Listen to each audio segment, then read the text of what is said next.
Today on the breakdown, is this hand legendary? Are we doing a legendary hand right now? It's possible. This is from the latest high stakes poker season and maybe even session as we record this.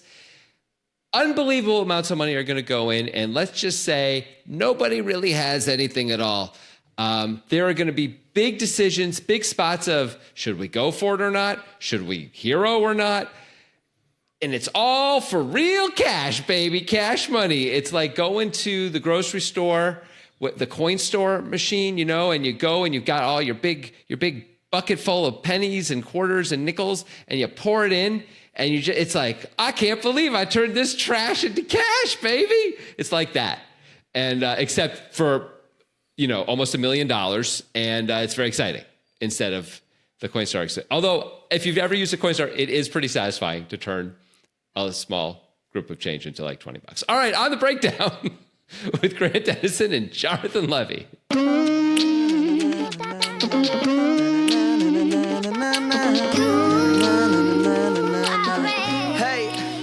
Was there maybe a commercial in like the late 90s or something that had some just like chubby hayseed wearing only overalls with a bucket of coins walking into a grocery store and dumping his coins in and be like, I just turned my trash into cash. I don't think so, but they could do it now.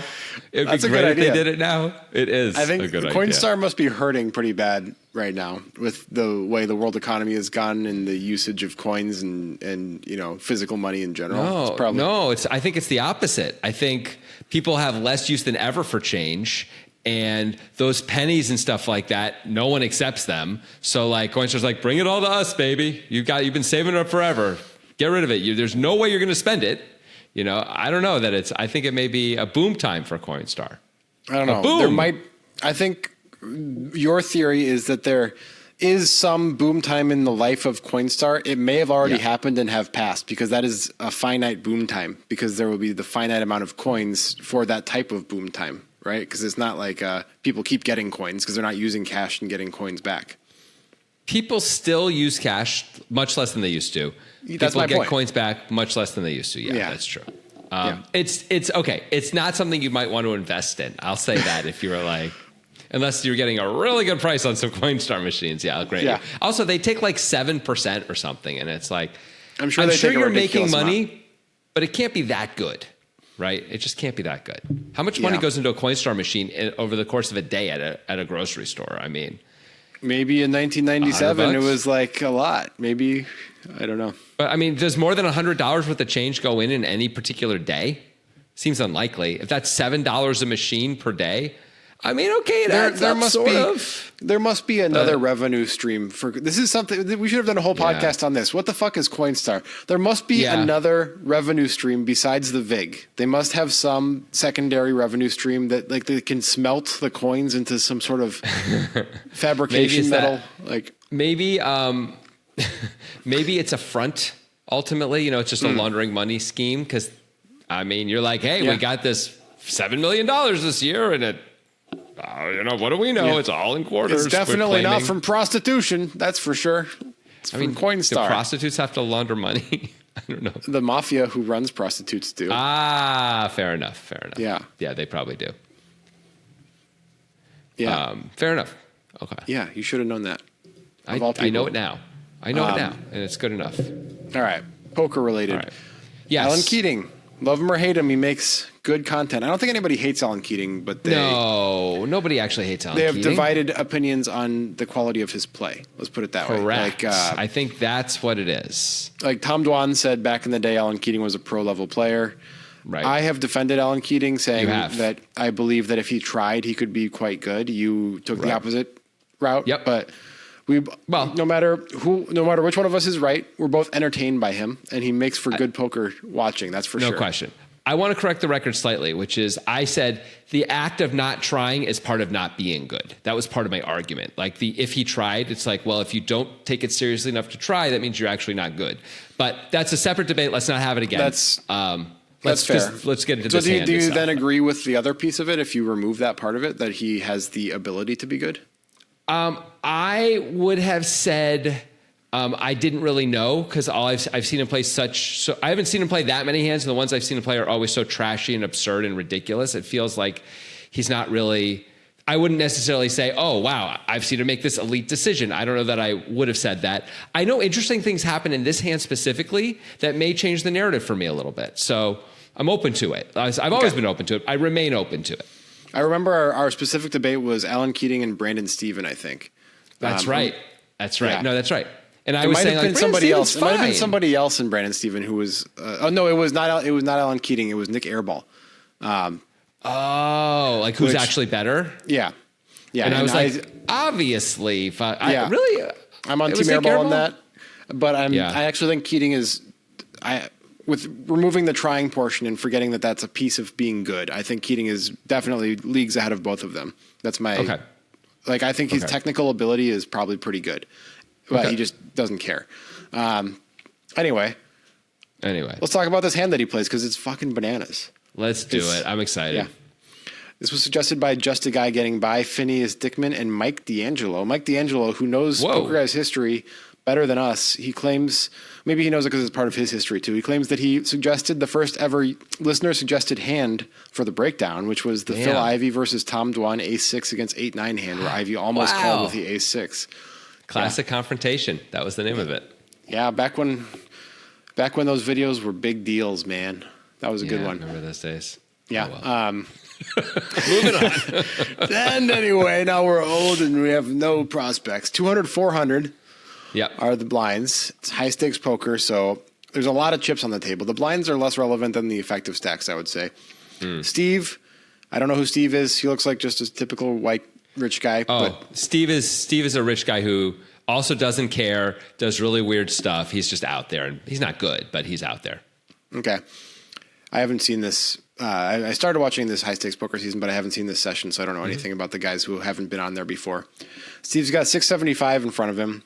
Opens to 1400 in the cutoff with 8-6 offsuit because he's there to have fun. Right. That's exactly right. Peter, who I feel like maybe I've seen on, does he play Hustler sometimes maybe? I don't know. Oh, yeah. He was the big winner in the Hustler $1 Million game by a lot. Yeah. He ran super hot all week and won like $5 million or $3 million, something crazy like that. He is not necessarily really good, having said that, but he mixes it up big time. So he's as unsafe as it gets, pretty much. He's an unsafe player. Excellent. And he's somewhat thinking. I don't know if he's super thinking, but he's somewhat thinking. Is Alan Keating the second least safe player in the hand? Is that what you're saying? Is there a less safe player? I don't know. Between the two of them, I think it's close. Okay. Peter, to me, looks like you played the original Mario, I imagine, on like NES, the original Nintendo. Sure. Do you remember the second level where he goes underneath in the lava part and there's like the blocks going up and down that have faces that are trying to smash Mario and you got to like jump over? That's what Peter looks like? Yeah, Peter looks like one of those blocks. That's what he looks like to me. Yeah. I mean, yeah, I can't remember that, but I can still sort of see it in my head as you say that. I wouldn't want someone to describe me that way, I got to tell you. He's just like a square dude. He's like the shape of a square. Yeah. Anyway, he has 6-3 of spades on the button, and he looks angry, and I think that's probably his vibe. He just always looks angry, is my guess. Yeah. 910K. He's got 910K in front of him. So Steve is currently the effective stack with 675, 400 big blinds, so massive. Peter calls the button with 6-3 of spades. Immediately, this is obviously like a huge mistake to me. When we're this deep, if we want to play this hand, we got to 3-bet it, right? At this depth. Like, it just makes so much more sense. You want to 3-bet it to isolate? Is that why you're saying that versus anything else? Yeah. Okay. Yeah, I mean, this is the hand that you could argue plays well multi-way. I don't know if I agree with that. Like, we'll have a lower flush draw some of the time in those cases. I mean, when we're this deep, it doesn't play well multi-way. I mean, it plays well for only medium-sized pots. You can't play a monster pot multi-way with this hand and get all the money in and feel great about your spot, right? It's often really unless bad. Unless you flop a full house or something. So, of course. Right. But we're saying, like, if you make a flush and someone wants to put a lot of money in against you, they better have the naked ace of spades, or otherwise you are definitely dead. Like, right. Yeah. So it makes it very hard to play a hand like this. Hence your point of so much easier to play this. Also, you're in position. It's nice. I understand the attractiveness of just calling on the button, but also Steve is very much a recreational player. It's exactly the kind of guy you want to isolate in position, you know? They're like, the better the player is, I think the less likely it is, the less interesting it is to isolate them versus the worse the player is, you know? Yeah, and I think from a general theory perspective, when we're this deep, this is a hard level of depth for people to wrap their minds around. You might be thinking, what, they're 150 blinds deep? No, it's 1,500. You know, it's like insanely deep. Excuse me. Yeah. So I think we can just like 3-bet everything that we want to play, basically, when the effective stacks are this deep, and it essentially it's not the same effect because you can still get blown off the hand, but it's a similar thing to the limit theory pre-flop of, you know, like you don't really enter a pot without putting in an additional raise if it's available to you, because it's just a better equity cleanup thing. And like in no limit, especially, it's really nice to take the initiative. And when we're this deep, we don't need to preserve stack depth. I will say, I can think of exceptions to this, although I like your overall points for sure and agree with your overall points. I think the fishier there are people behind you, the more you may want to call with hands that are speculative and can make really big hands later on, like small pairs. Work really well as a call. And even a hand like this might work really well as a call if we had a super fish behind us who's going to call and potentially put in lots and lots of money where we can play a big pot with them and make a flush and be good. You know, I mean, at least give me 6-5 suited if we're going to try to play it for the value of the hand. I don't disagree. I don't disagree. I think a 3-bet here is very reasonable and something I would be doing a lot as well. Like you said, if we 3-bet and we get blown off the hand, who cares? It's going to be hard to blow us off the hand, by the way. We're on the button. He's going to have to make it a really big 4-bet for us to fold. We're so insanely deep. We can actually call and see a flop anyway. Yeah. It's not great, but it's not a big deal, right? So I think if our opponent 4-bets a fair amount, then we should just fold this hand. And if they don't, then we should 3-bet this hand. And that's how we should proceed. To be clear, Peter is almost certainly not a professional and not like he's just a reasonable rec who plays a million hands and makes people's lives hard. Yeah, well, that'll be fun to watch. This is that kind of behavior you're going to see from your reasonable rec, right? First in as a caller instead of the 3-better. Yeah. Yep. So he does call with a 6-3 of spades. The small blind folds. Alan Keating, everybody's favorite rich guy, is in the big blind. He will be the effective stack in the hand with a paltry just over 1,000 blinds, 1,100 blinds. Oh. He's got 450K. 450K. Yeah, he has $4,400 in front of him in this game. That's what he has. I just don't think I think your math is wrong when you say 110 blinds or whatever. Didn't I say 1,100 blinds? I said your math was wrong, so is it 1,100 blinds or what? Yeah, it's more, but yeah. Yeah, it's like a little bit more than 1,100 blinds. Yeah, 1,125. Yeah. So he's in the big blind with 9-7 of diamonds. Yeah. And I think this is actually a very reasonable spot to 3-bet as well, but we are closing the action and get a good price, so it's fine to call. Folding is clearly out of the question. I also think it's like when you're this deep and there's already a caller in there, I think it's you can win pots by 3-betting, but you have to understand you have to put in you're probably going to put a lot of money in post flop to win the pot, right? Like probably neither player's going to fold because we're so deep. And I would guess Steve would fold if Keating made it, 5,500 right now. I would guess. He might. I don't know if he would or not. He does some weird stuff, but even if he does, like Peter fights really hard for pots, has position on us, and is never folding, right? And may make our life very hard post flop. That's one of the things he likes to do. So I can see I would be inclined to call with this hand to close the action and just get to the flop and see how interested I am in continuing to play personally. You can see the value in a super deep game of being an unsafe player in what you just said. Of course. Like Peter might change the way other people play just by existing and being known as a psycho. Is interesting. I think calling is clearly Occam's razor. The position is a big deal too. Like Peter would have been in position throughout the hand, having 3-bet. It's so much easier. It's so much better than like getting called in one spot and just being out of position on like the ace 4-4 flop. And you're like, I guess I'm going to bet a quarter of the pot and hope it works out. Like, and then fun. Bet the turn a lot, right? I got to bet the turn a lot. If I'm doing any of this, I should be commit. I mean, I guess we could bet once and give up, but we could also bet twice and be like, I have ace king and ace queen. You mostly don't. Fucking fold, please. But Peter's super sticky and maybe isn't that guy. And it's just hard. So I can see value and be like, let's see if we flop any equity. We can do this very easily. Yeah. That's what Keating does. Seems reasonable. Come play with us on Clubs Poker. They have tournaments, they have ring games, and a 100% bonus if you use the code POKERGUYS or use our link in the description.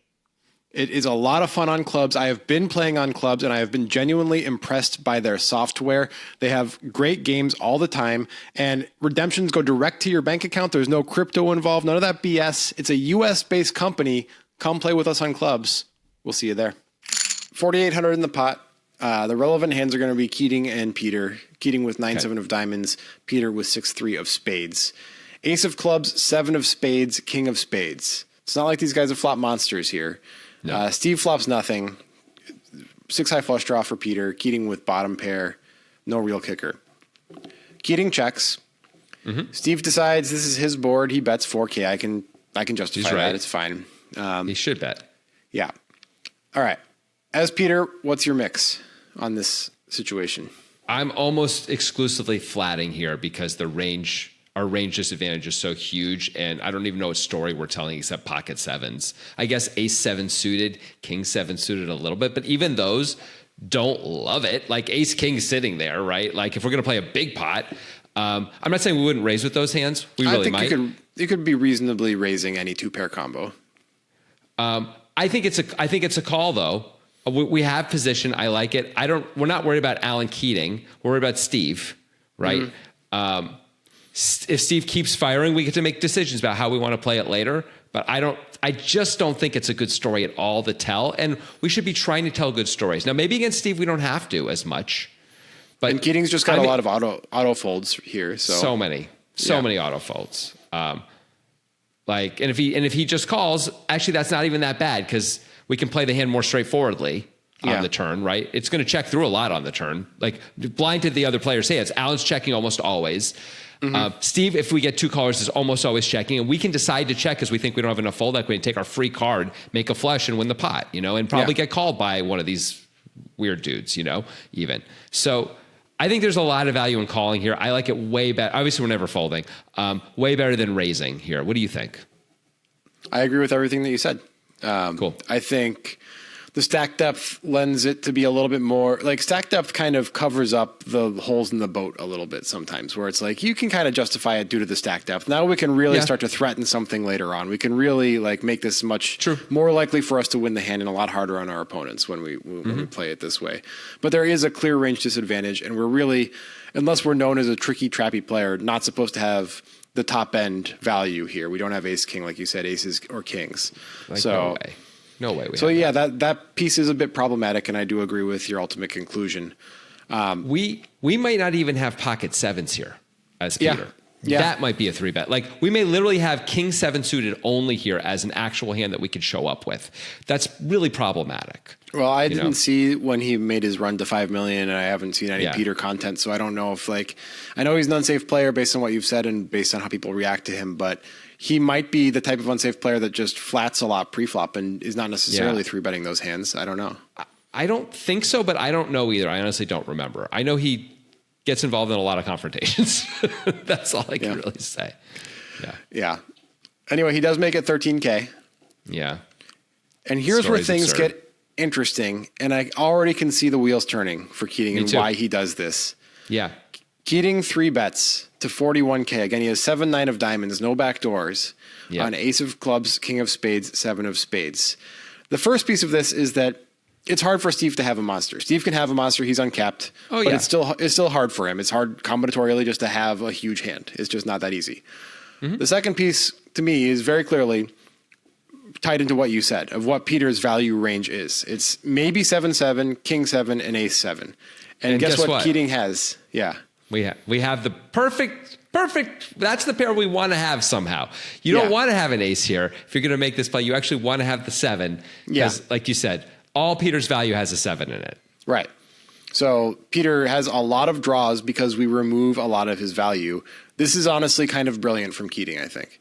I think it's pretty sweet. The one thing that gets weird is if Peter has a hand like Jack 10 suited, Queen 10 suited, which is the kind of hand actually I'd be putting him on. Yeah. I guess he's unlikely to put in another raise against us, right? But that's the kind of hand when we're this deep.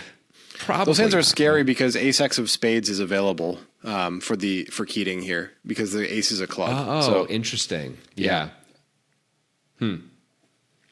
Yeah. So they're probably interested in calling and not losing their minds either. Okay. I guess Peter himself could have ace X of spades. He but could. He might not be raising that. He's probably he might just not be raising that. Right? He might not be raising that post flop. He might be raising that pre-flop. Yes. So, I think both those things are almost certainly true. It doesn't really make a lot of sense to raise ace X of spades post flop when you're not the pre-flop raiser. Yeah. And it's ace king X, right? Like, just why would we do that? It's so clear. It's such a clear call. Some people do that, in fairness, but when we're this deep, I don't know. I guess it's possible. But. So, I mean, I think Keating knowing what type of player Peter is and understanding the value range situation, this is like quick thinking and really cool by Keating. Yep, I agree. I see no issues with it. It's like the scary part is that Steve is uncapped, but again, Steve opened in the cutoff and he continued on an ace high board. It doesn't mean he has a monster. I mean, Steve is now going to fold a hand like ace queen for sure. That part is a nice benefit. Yeah, for sure. Like we're just down to ace king plus is what Steve's calling with, right? That's it. Yeah. I mean, if Steve had ace seven suited, I guess he continues. He definitely should continue on ace seven suited. But okay, fine. So maybe ace seven suited is the bottom. But there's just not much there. We have a seven in our hand anyway. Like, it's a really, really good spot. Yeah, and if Steve continues, we just are like, okay, there's 41K into the ether. I'm never seeing that again. Goodbye. There's also only one combo of ace seven suited, right? Which is nice too. So anyway, it's cool. Steve can obviously have ace, ace, king, king, ace, king.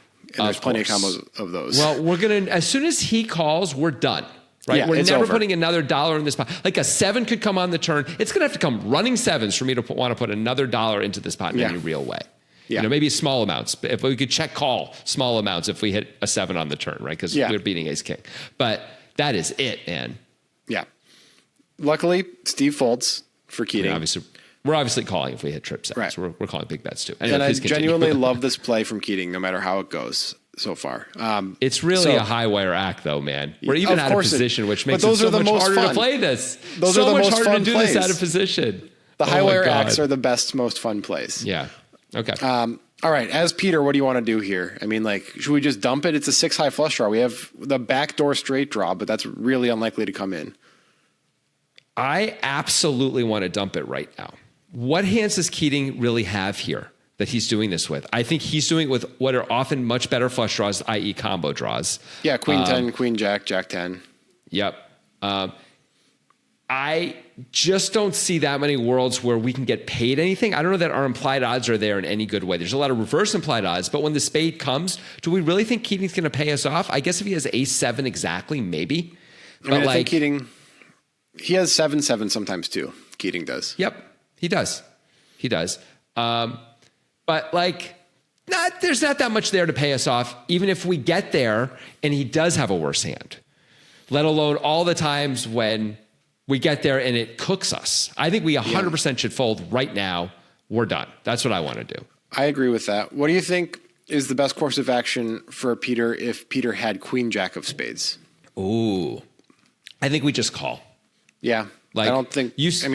Raising does end the hand against this type of cool bluff, which is nice. Whatever. I mean, yeah, but like you said, the ace X of spades is never folding in a million years, no matter what we do, and has this in terrible shape. And we should not be looking to play a huge pot when that hand is sitting right there as a potential issue for us. Right now that Keating has suddenly 3-bet out of nowhere, like that's scary. Yeah, this is another issue it's an issue for queen jack of spades, but also Peter's actual hand. It actually makes some sense to play ace X of spades the way Keating is playing it. He may not have raised had there not been a second raise or a raise on the flop, but now that Peter raises, like Keating might be raising his ace X of spades to clean up equity against Steve, who might have a better ace. Stuff like that. I don't know I'm not sure if he's really doing it. I know, even as I said, he could have ace. Like, I was thinking about it after I finished saying that and you started talking. I was like, does he really do this with that hand? Is he 3-betting ace when he can flat be up against Peter most of the time? Get to see what Steve does. Now, Steve might hold on with ace queen, which is not ideal, but only right now. Like, is he going to hold on later on against two players? I don't know. I assume he's going to call a raise with it.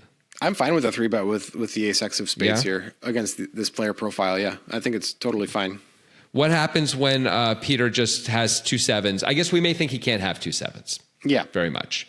Okay, but let's pretend if he can have 2 sevens, sometimes. You still like it as a 3-bet, you're saying, yes?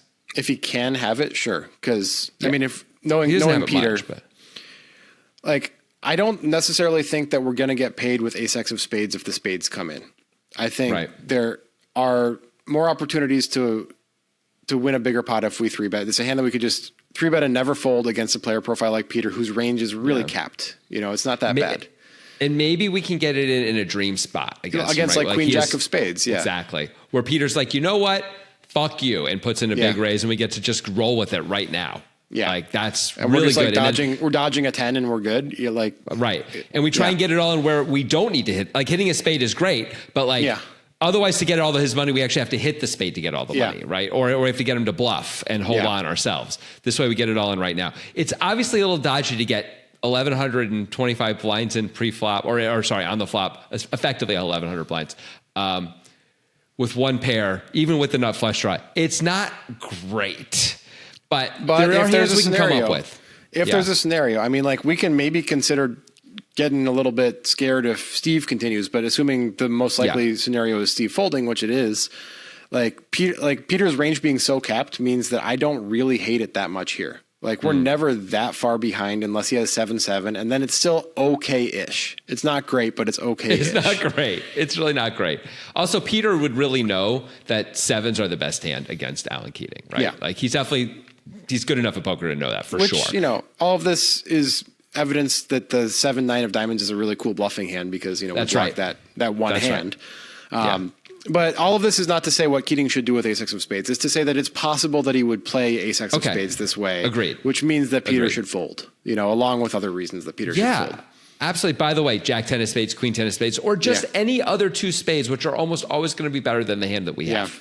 Yeah. I think it's an easy fold for Peter. And we're like, oh, that's too bad. Moving on.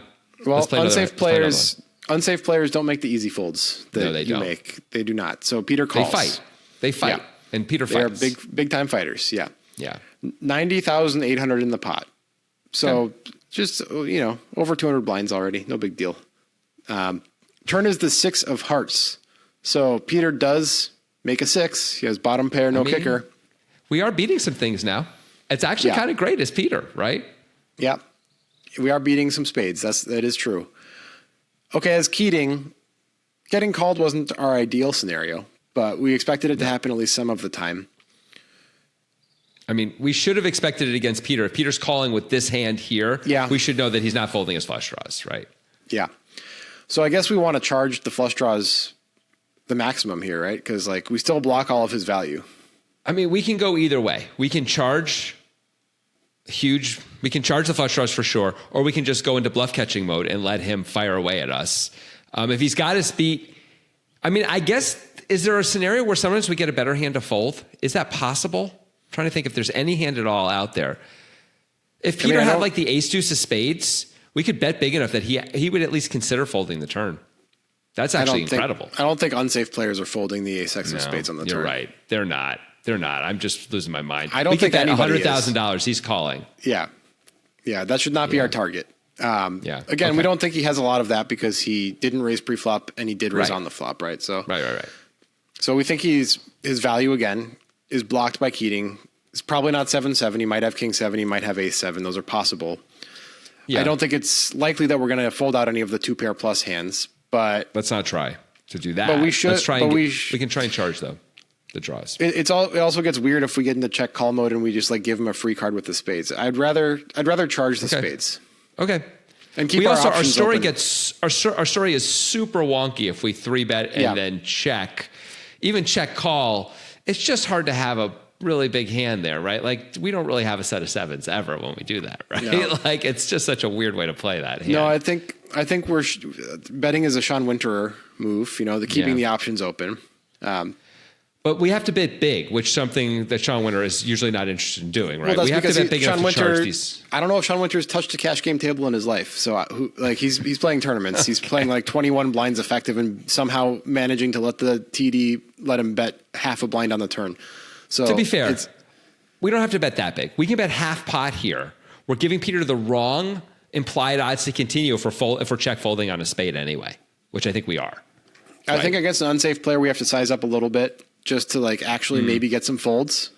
Okay. So 75%, something like that? Something like that. Keating goes 58. So it's somewhere in between. Yeah. Which I kind of get. I kind of get it. He's like, this guy's, even if he's getting the wrong price with his naked 10 high flush draw, he's going to call anyway. So I want to, make it so he makes a mistake here. Yeah. So Keating bets 58K. Now Peter has the pair and the flush draw now. And this has become a pretty interesting spot for Peter. How do you want to proceed here? Well, now we can't fold. I think before we absolutely should fold. Now I think it's absurd to fold. So the question is just, would we ever want to raise? I can't really justify raising here. Keating is saying he's got 2 pair plus for value. We have spades in our hand, which means it's less likely for him to have spades. But it would be, we are beating Keating's spades and blocking them from coming in, I guess. So that's nice. Raising would just mostly clean up equity against bigger spades. That's the real value in it. We can't tell any kind of a reasonable story to get Keating off a strong hand. Like if Keating has King 7 suited. Yeah. I mean, it's hard to imagine him ever folding King 7 based on what's beating him. 2 7s exactly. The one combo of 2 7s is the only thing in the world that's beating him, right? Like he's not maybe folding. A7. Maybe Peter has A7. It's possible. Maybe. Yeah. But I don't even know if we'd raise A7 on the turn. Maybe we would, but maybe not, right? Like, I don't know. So I think I just want to call, see what I'm thrilled that we are now beating flush draws. Like, not all the flush draws, but we're beating a bunch of the hands that reason why I wanted to fold before was it was just a disaster. Now we're beating Jack 10 of spades and Queen 10 of spades and all that. That's awesome. 10 9 of spades, whatever. So I'm just interested in I only want to call here. Mostly I'm rooting for a spade, but I'm also aware maybe I'm not rooting for a spade and maybe a 6 or a 3 or nothing is also a brick could be really good for me. I think a 6. I think a 6 is the best card because how is anybody going to put us on a 6? And Keating's only full house then is 7-7. So so be it if a he's 6 got is pretty that. great. Yeah, I agree. A 6 is really nice. Now it turns out Keating I guess can have 7-6. Yes, exactly. It's hard to think whatever. We can't worry about that. And if it comes running 6s, there's only 1 6 left in the deck. We just can't worry about any of that. Yeah, I agree. We love a 6. A 6 is the best card for us, no question. Yeah. But since we've taken the lead, I just don't imagine. And we're even in position. Although I don't know how much that matters in this case. I really just want to call. Do you want to actually raise here? No. I was trying to find the merits of raising because Peter does. Yeah. And we clean up a little bit of equity against some spades is basically what it is. That is what we do. Yeah. But at least we have them in bad shape right now, those spades. Yeah. Like we have the lion's share of the equity. I prefer calling, especially because of the story that you're referring to. Like, would Peter even raise his top end value? Maybe he would raise a set of 7s, but would he raise anything else? He raises to 175K. He does. And even though all of this stuff seems like, okay, Peter really is stretching to find a way to put more chips in the pot, it should still, against most mortal humans, end the hand. You know? It's the end. It's over. We got to win a massive pot with 6-3 of spades by being a complete fucking thing that goes up and down in the underground level in Mario. And the lava got him in the end. You know? Right. So he makes it 175. Keating is an exploit player, I think, because maybe we can find a technical reason to call here. I mean, there's obviously exploit reasons to call with Keating's hand. It's just psychotic exploit reasons. Just I block 7-7. I don't think he's raising with King 7 or Ace 7. So he always has 7-6. Yeah. He always has a draw. I'm always ahead. Is basically the reason to call. But if we're in this position in, not rich guy world, we might want to use distribution to make this decision. Maybe this hand is high enough in the distribution if we did a little bit of thought about it. It's possible because what else are we raising on the flop and then betting the turn with? Ace 7 and King 7. Those are way better in every way. In every way. We still get the blocker and we actually have much stronger hand value. Those are definitely better. For sure. Also 7-7. 7-7 is also definitely better. Yeah. So I guess 7-6. By the way, 7-6 is now way better too. But Keating doesn't believe Peter, and he shouldn't because the story is bunk. So Keating calls. It is a bad story. Now, just to recap for those of you driving along here. So Alan Keating is 9-7 of diamonds. Peter's got 6-3 of spades, and the board is ace, king, 7-6, 2 spades on the flop. No, sorry. Yeah, 2 spades on the flop. So this is insane. They they both put in $175,000 on the turn with bottom pair and what was bottom pair and is now second pair, and no one has a kicker. Peter does have a draw. He's telling a terrible story, and Alan Keating is like, you're telling a terrible story, Mr. 8-9 of spades, right? I call. Yeah, Keating's like, I can 3-bet with bottom pair, and Peter's like, I can raise you with bottom pair. How do you like that, you piece of shit? Yeah.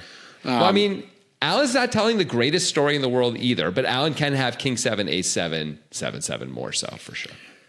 Quick question. Yeah. I think we need to explore. The reason that Keating calls here is because he thinks he has the best hand. It's not so he can make a move, right? That's what it seems like. I think so. I think that's exactly right. Is it preferable to move in instead of to call? Oh, wow. What a cool question to ask. Okay. So here's the pros and cons of moving in really quickly. When we move in, we only get called by better hands. So what would happen with Peter's hand? It's 235 more. Wow. How much money is in the pot? If we move in. If we move in. Is there like 700,000 in the pot or something like that? Yeah. Oh my God. Is he going to call? The problem is the ace X of spades is still out there, right? And now I'd be like, is it ace 6 of spades? It's not. It could be ace really. 6 of spades. It could be ace 6 of spades. He's not going to play the ace 6 of spades like that on the flop very often at all, and probably not pre-flop too. Yeah. You're probably right. Also, why would we move in when we have the ace 6 of spades? Like, it doesn't really make any sense to move in. There's not a lot of value in it, really, right? Okay. So with Keating, we can shut out the equity. That's the value. Okay, well, first of all, we have to be right. So every time we're wrong about our assumptions here, and Peter really has a very strong hand, like 2 7s or ace 6 suited or somehow something else. He slow played ace king somehow on the flop. I don't know. Yeah, but pre-flop. The point of this discussion is not about that. That's already been discussed basically. When Keating calls, it's kind of a similar decision to moving in, as far as like deciding that we have the best hand enough of the time. So the difference is by moving in, one, we shut out the equity, but 2 is those hands now get all our money, which isn't 100%. They don't necessarily get all our money if we call. Bad cards can come off on the river, and they don't get all our money, right? Yeah. But here's the other piece. We shut out the ability for Peter to bluff the river. And if we think we have the best hand right now, that means we believe Peter is that guy. We see that Peter is that guy, by the way. Peter is that guy. Spoiler alert. Peter's that guy. I don't mean from today. I mean from having watched other hands with Peter. He is that guy. So we lose that potential unbelievable bounty. Now, he has to not get there, and he has to decide to bluff. Yeah. And if he has a slightly better hand than ours, which is unlikely, but if somehow he does, that's really poopy. Luckily, the 7 is not the non-spade. That's a good thing for Keating's plan here. Yes, agreed. Like, what does Peter have? If Peter has like Jack 7, and he's like, your story, they're both thinking the other guy's story is terrible. It's pretty terrible to lose this pot when a move-in just beats Jack 7. Now, I don't think that's going to come up almost ever. Doesn't seem Peter's like it. weird enough. I don't think we should worry about that. But so that's what really counterbalancing, though, is shut out the equity versus saving the money once in a while when the bad card comes, the spade comes or something like that, and taking away Peter's ability to bluff that last $275,000 in the stack. 235. So in 235. Okay. Yeah. Okay. Right. So it's an interesting thing to say, just move in. It is unbelievably strong. Yeah. God, Peter might really call with the worst hand if we do, as it turns out, which we wouldn't be thinking as Keating, right? I think we'd be. Although I guess if Peter has Jack 10 of spades, Peter may feel like he has to call. You have to do the math and figure it out. 8-9 of spades. Right, 8-9 of spades even better than Jack 10 of spades right here to have. Yeah.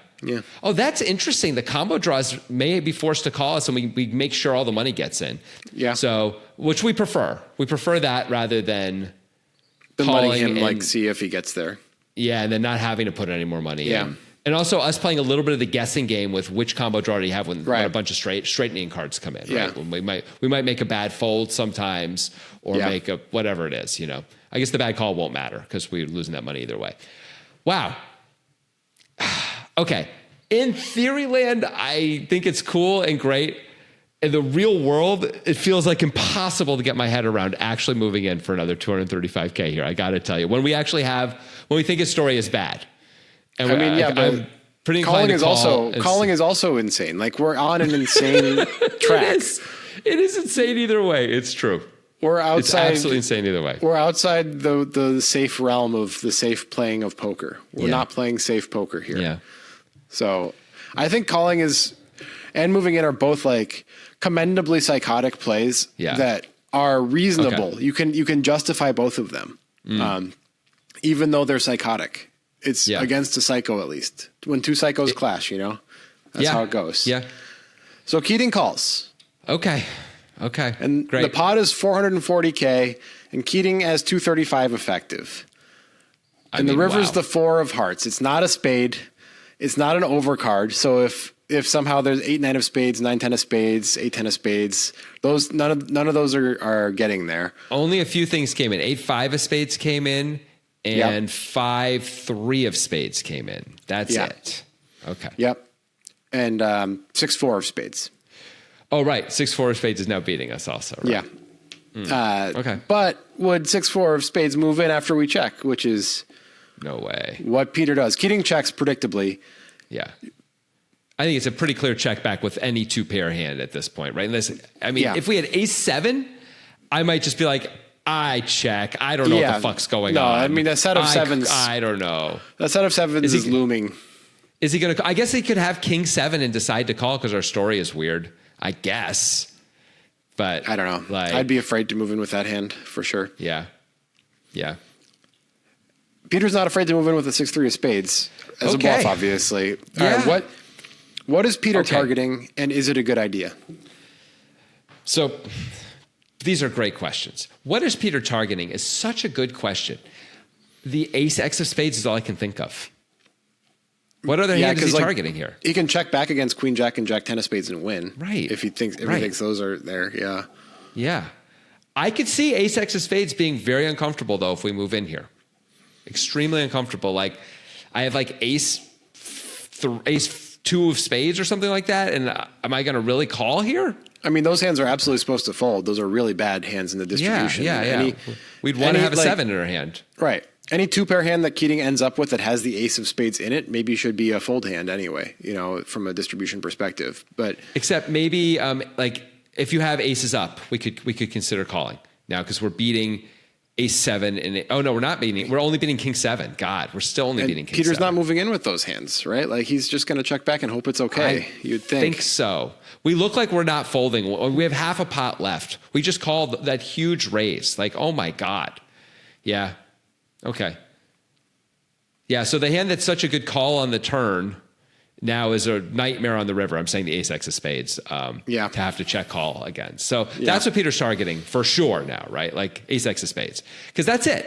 There's nothing else really to target if you're him. Like 8-9 of spades, you're beating. You're beating jack 10. You're beating all the combo draws, except things that turned into straights or the lower. Like that 4 doesn't matter. That 4 does not hurt you. It's a last-ditch attempt to get Keating off of king 7. Like he was sticky on the turn. Maybe I can get him to fold king 7 now, type of thing. I don't think that's going to work based on our story, but fine. I think we're just solely targeting the ace-x of spades, though, as like something. That's what we should be targeting if we're going to move in. Is that enough to move in with?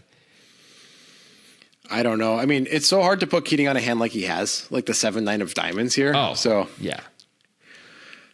I don't know. I mean, I'm putting Keating on like a flop 2 pair a lot. Yeah. At this point, right? Like just a flop 2 pair. He checked.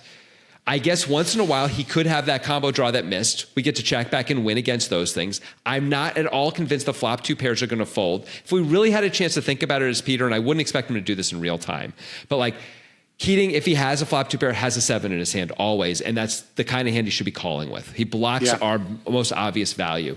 So I would think we couldn't get him off king 7. It feels like we should just check back and like just hope it's okay. Hope somehow he has a missed combo draw. Yeah. Yeah. That's the hope.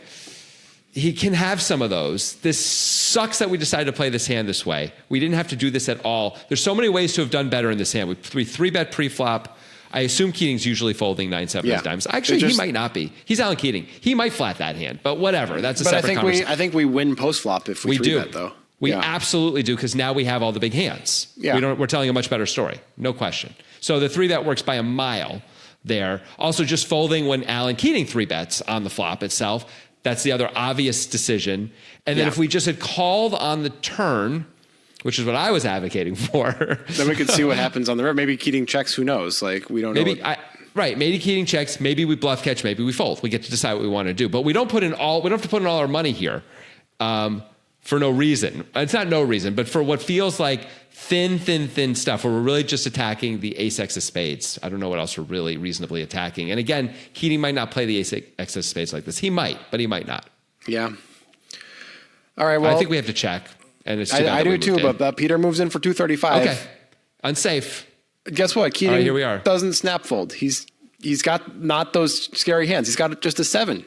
But the reason he has a 7, the reason he called 7 on the turn is because he did not believe Peter's story. Because Peter is not going to have ace 7 and king 7 in play it this way. So is like to the same point, Keating shouldn't be worried about 6-4 of spades here on the river. That's not a hand that Peter should move in. So he's not worried about that. I think he's worried about the 2 combos, 5-3 of spades and 8-5 of spades that you mentioned, which absolutely Peter should move in with, of course. There's 3 combos of real problem, right? There's those 2 combos in a set of 7s. All 3 of those things can move in here. Yeah. Nothing else should want to move in that Peter has for value, right? It's literally 3 combos because with our 7, it's 1 combo of 7-7. So we're at literally 3 combos. I don't think there's anything else that Peter can move in with unless he has a really slow played ace-ace or king-king, which I don't really believe. So unlikely. Yeah. So unlikely.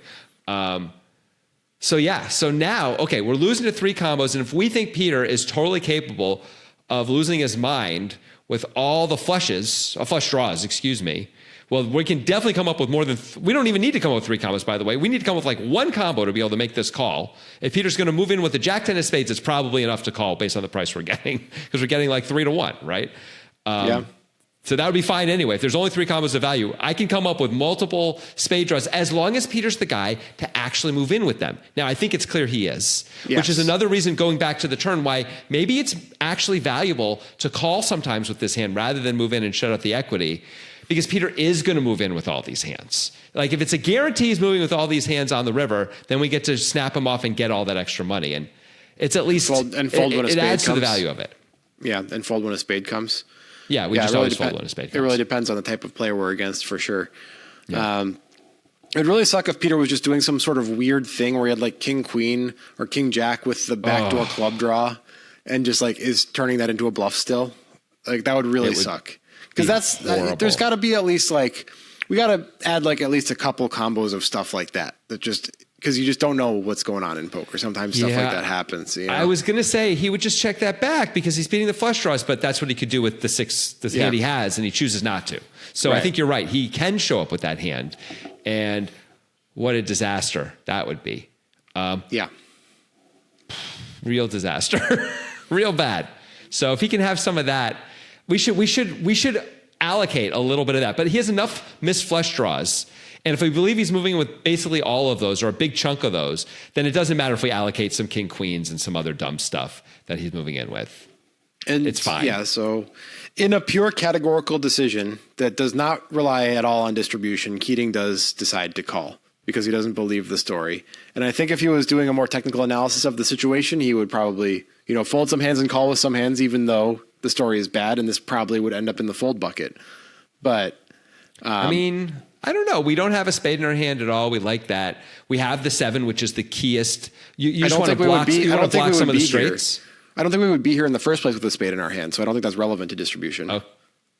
Okay, that's a good point. That's a really good point. Okay, but having the 7 is key, right? And we don't really, we shouldn't get here with that many 7s, but I guess the argument would be we get here with a lot of 7s. In fact, that's mostly how we get here. We have the ace-x of spades, which we might even play this way, and we get here with all our 7s. And king 7 and ace 7. Right. Yeah. Right. which are clearly better. You'd And really rather have 7-6 those. and 7-4, so. Yes, which we don't know if those matter, but I guess they beat the weirdly played king queen hand, right? Yeah. Which are better too. That's an interesting point. So we do have all the 2-pair combos are better. And it would be I brought this up before, it'd be a real shame if Peter had like the Jack 7 in his hand. It was like playing the other version of this. He's like, yeah. I'm trying to get you get you to fold the ace-x of spades, buddy. That's all I'm trying to do. That would really, really, really hurt to lose that way. For him to turn it over and everyone's like, oh, good try. And then you quietly say, look at your hand, pick it up, shuffle through the cards a little bit as Keating, like nod, say that's good. Yeah. And just do the little slight baby windmill onto the. Instead, Keating gets to win a near $1 million pot with the 9-7 of diamonds with multiple post-flop raises on ace king 7-6-4. Yeah. Like insane. Insane. And he's like Mario sliding under the block and the block's like giving him the sad side eye like Mario got past me. That's the block for doesn't $440,000, by the way. Yeah. Sorry, the princess is in the other castle, but here's $500,000. Yeah. And Mario's like, oh shit. What princess? Okay. So let's revisit the Alan Keating conversation for a second now. Okay. So this hand is still somewhat in a vacuum for me in that I haven't seen him play that many hands. Except most of the hands I've seen him play are absolutely bananas. But I will say he is not known for making these crazy calls and being wrong like this. So like we don't see a lot of other hustler casino hands or these high stakes poker hands. So, oh my God, $1 million pot. And Keating had bottom pair, every time. He isn't like he's a massive station like this. Yeah. And it makes me reevaluate his ability to really think through these stories and think about who he's playing against really clearly, right? Honestly, all 3 streets post flop are, maybe he's a little bit lucky that he happened to be right, but they're sort of elite level thinking, right? Yeah. And willingness to actually put your money where your mouth is, which is like, those are 2 different things, man. It's one thing to see the spot. It's another thing entirely to take the spot. Now, taking the spot as rich as, being able to take the spot is far more rare than being able to see the spot. Of course. Being as rich as Alan Keating maybe makes it a lot easier to take these spots where maybe $500,000 is like, okay. It's not, like he wins and loses 7 figures on these games fairly regularly and does not seem to mind at all. Yeah. So I think he's got to be worth some unbelievable amount of money to be like this. So maybe, but okay, good for him. But he isn't always just being a station and calling these spots. If you're rolled for the game, you should be making the right decisions, right? That's exactly. the idea. And so he's really willing to both see the spot and take the spot. And so it makes me reevaluate my thought process on him for sure. And say like, okay, I guess if he tried, he would be really fucking good. He'd be at least unbelievably hard to play against. So if he's not trying enough, I don't know if it matters, but you clearly have to tell a good story against Alan Keating. Clearly. Yeah. Right. So if Alan Keating and Brandon Steven are playing 300 blinds heads up for $1 million and without them knowing, one of them is tied to your life, you have to pick the winner or you die. Who are you picking? I haven't seen enough of either one. If you told me Alan Keating was going to try it all, I would say Alan Keating. How about that? If you told me he was just going to fuck around. It's for $1 million. He'll try. Like he's going to try for $1 million. Dude, stop. All right. Make it 10 million. Let's make it 50 million. And now we're talking. Okay. All right, 50 million. Let's say these guys are putting like a massive percentage of their of their life roll on the line. Yeah. Absolutely. I would take Alan Keating 100%. So there you go. That's what you wanted to hear, right? Yeah. But I would. Yeah. For sure. By the way, maybe Brandon Steven plays a lot better too when the money is a lot more, because I've seen him play well in his life. I have, but it looks like from some of the stuff we've done recently, and I know you watched him play a little bit, it feels like he either does not care at all or is like so tilted he's willing to make some like bizarrely bad plays, Yeah. So, I've seen Alan Keating do that too, but anyway. I think probably there's like a 30% to 35% swath of our audience that feels really seen in not such a good way, like the spotlight's on them when we're talking about is how much harder it is to take the spot than see the spot. I know there's a lot of spot seers in the audience, There's a lot of spot seers. It's hard to be a spot taker. The better you are at poker, the more you see the spots, right? Yeah. There's a million spots and like a lot of the decision making in poker is about, do I take this? Is this spot one I should take? Yeah. And I think the better poker players, I mean, you have to have good spot vision, right? If you can't see the spot, then you're just clicking buttons, and that's not good. But if you can see the spot well, then I think it's about seeing the nuances of like, okay, this is a time when I should not take it, and this is a time when I should. Yeah. But mostly, I think better poker players learn to take the spot more and more, not less and less. And the more you do take the spot, sometimes in folly, the more you get to see when it is a good time and when it is not a good time. Of course, to take the spot. You have to take the spot to learn, you know? I mean, I don't know if I mentioned this on this podcast. You and I have talked about this, but like Calvin Anderson, was at one point like the #1 rated online player and has been very successful both live and online in tournaments and the like. So we befriended him, or at least, at a World Series circuit event, and actually somewhere else too. I don't remember, some other place too. We got to know him a little bit. Because I was at the final table with his girlfriend. I was at the final table with his girlfriend, and we befriended him then, and then we saw him at Tahoe, and that was. And then we both final tabled with his girlfriend that time too. So yeah. Okay. So anyway, so we not like we're not tight with him or anything like that anymore. But we talked to him, and at one point he was saying when he was playing cash, there were points when he would literally try and win 23, 24 hands in a row. And he looked at me and he said, man, you learn a lot about poker by doing that. Like, boy, oh boy, did I get better by doing that, And it's like, obviously, I would be almost certain that he mostly lost money doing that. Although he said he actually was able to do it. He said there were times when he literally won 20 hands in a row in a ring game. Like, wow, because he'd be trying so hard to do it. I mean, you'd have to be on a good run. You'd have to win at Showdown a fair amount. I mean, you got to do a lot. You got a lot of things have to go right for sure. Yeah. But just the fact that you would decide to try that and then really go for it like that, you learn about the spots, like so much of like, okay, this is where this works and this is where this never works. And of course, everything's frequencies and percentages, right? Nothing works 100% of the time. Nothing fails 100% of the time. But you're like, this is a losing money play. This is a winning money play in this weird spot on the river that no one else is ever in, but I'm in all the time because I keep putting myself there. So I understand this spot in a way no one else does, basically. And he did that to himself constantly. And I think that's what, like, it seemed like based on when he was talking to me, like that was one of the things that like hyper sped his education on poker and his abilities. So go out there and try and win every pot, people. Good luck. I would just say take the spot. Go take the spot. If you can see the spot. How about this? Take the spot more. Don't take every spot until you start taking the spot more. If it's still working for you, then keep doing it. Like keep upping it slowly. Like put your toes in the water, see how cold it is. If you take the spot 7 times in a row and you lose all 7, maybe your spot vision isn't great and you should slow it down, restudy, is this a good decision? And am I just getting unlucky that they always have it? Sometimes they just always have it or they're stubborn. Sometimes sometimes you're attacking exactly the range you want to attack and they call anyway, and okay, that's fine. But that's good. That means you understood the spot. Like it just didn't work that time. I mean, Alan Keating is kind of an inspiration in spot taking. So it's nice to see. Agreed. You are a sunlight.